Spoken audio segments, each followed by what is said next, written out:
Ridley Scott, Matt Reeves are, involved in the passage.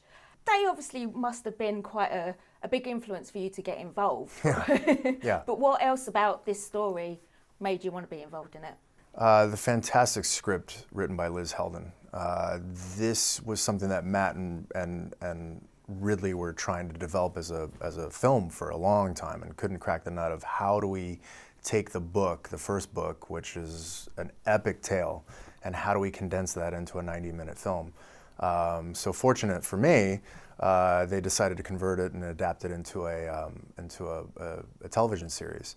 And then Liz Heldon, there was many writers that tried to adapt the series and didn't have any success, and she was the one that cracked the nut. And here we are. Like you said, it's based on is it Justin Cronin's trilogy as well. We've got intrigue, we've got quite complex relationships, it's quite intense as well. I mean, and of course we've got vampires.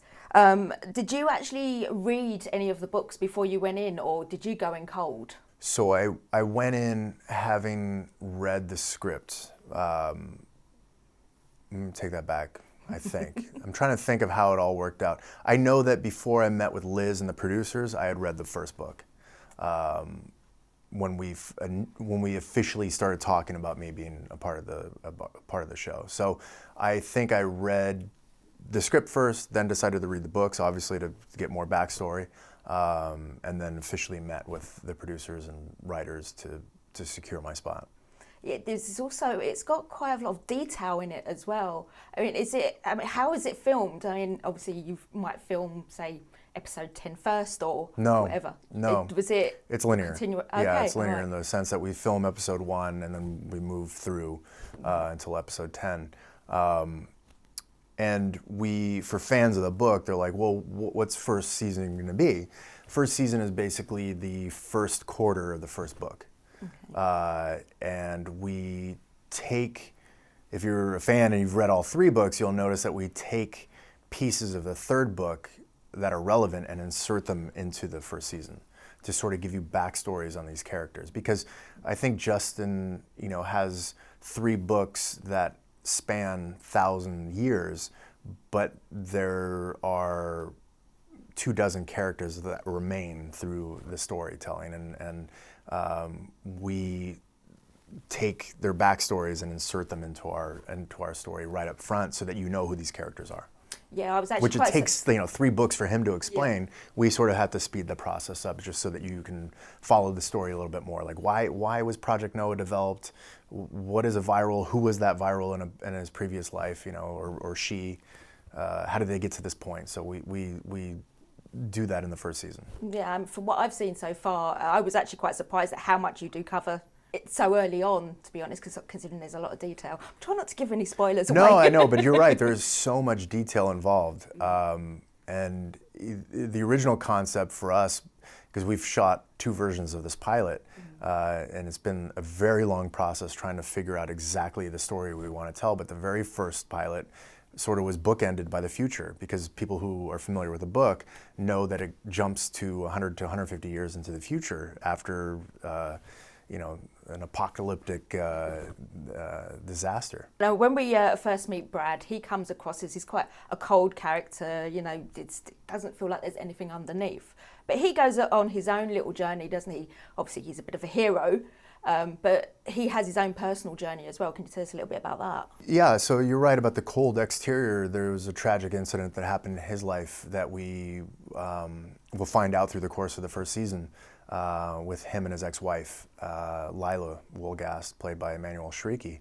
And we come to learn that the reason he decides to run with Amy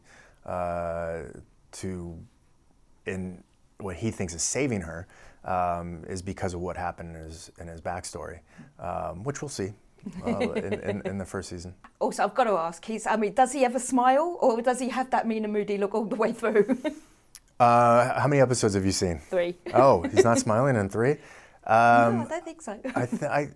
I think there's moments where he does tend to smile, and you realize, yeah, as we dig deeper into his backstory, you understand why he is so guarded and so, in a way, removed and has built up this wall. But he finds joy in her. I mean, there's this he always goes back to his daughter, the tragedy that happened to her, and how much Amy reminds him of his relationship with his daughter. Yeah, he smiles once in a while. Okay. It's hard to smile when you're being chased by a vampire type being. You know? I don't know. I think I'd like it. Yeah. Being I'm shot just at. I mean, sad. he's being shot at like through the first 2 episodes as well. Yeah, that's true. That's true. They always say don't work with kids or animals, but obviously you're paired up with Amy. Brad's paired up with Amy from the very beginning, basically. I mean, and they do build up that bond. But what was that bond like between you two off camera? Genuine. We had the luxury of shooting our first episode in a linear fashion where when she met me, it was one of the first scenes. So we sort of were uncomfortable with each other and we didn't really know each other's rhythm. To flash forward to 2 weeks after when we're filming the scene by the river where she breaks down and she cries and she's, we're obviously more attached. Because we were able to film it in a linear fashion, we were able to develop that bond over the course of us shooting. So it's all real and it's genuine. And it looks natural. It looks as well. natural, exactly. Yeah. She does come across as a bit of your sidekick. I can imagine she actually gave you a bit of a run-in. Well, I was going to say kicking your ass. Yeah. No, she there's we have lots of photos of her. She's definitely a physical little girl, and I would teach her all kinds of moves, how to choke out people and teach them early. Yeah, I was teaching them early. Like if somebody grabs you, how do you get out of that and then turn around and choke them? So we would have a lot of fun on set. Yeah. This actually really got my mind racing about things that happen in reality. We know these secret projects go on at governments and like medical experiments. Of course we do. Okay.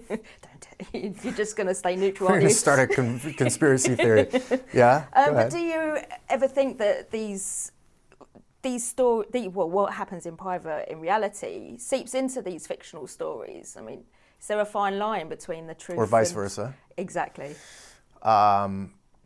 Yeah, I think that's how you make good television or good storytelling, because I don't think it's restricted just to television. But good storytelling brings elements of realism and, based on fiction or not, makes you feel like it could happen, right? I mean, there's elements of the passage that could happen. I don't know if there's something that could turn you into a vampire-like being, but there is the possibility of a pandemic reaching the shores of our countries and us trying to find a cure to battle that. And that's why Project Noah was developed, was to try to find a cure for infectious diseases and trying to help humanity, and in turn creates the demise of it. Yeah.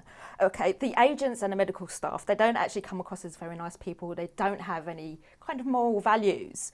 In reality, if you were faced with vampires and they were going to wipe out the human race, what exactly would you do? What values would you just completely forget about your moral values? Would you do anything? I don't know. It's a good question, because when you're faced with it personally and you're faced with your family or your loved ones being affected by something, how far would you go? And that's something that throughout the show we delve into more. I mean, you say that they're not very friendly and they don't have moral values, but we see over the course of our first season, we see how they came to this decision, how they came to this characteristic. So I hope the audience stays with us to sort of, because like I said, we over the 10 episodes, that was our primary goal, was to, flesh out these characters so that we could show you why they made these decisions that are kind of horrific. Yeah. Finally, you got the staple Saved by the Bell question. Yeah. Would you ever, think about going back and doing, say, maybe a reunion of where are they now, kind of spin-off? Yeah, I think we did that with Phelan, where we had a fun little skit segment with Phelan where we got to reprise the characters. In terms of doing a reboot, I haven't seen anything that really is worthy of us getting back together without tarnishing sort of your original memories of the show. Yeah. So there has to be something smart. I mean, we're all open to it.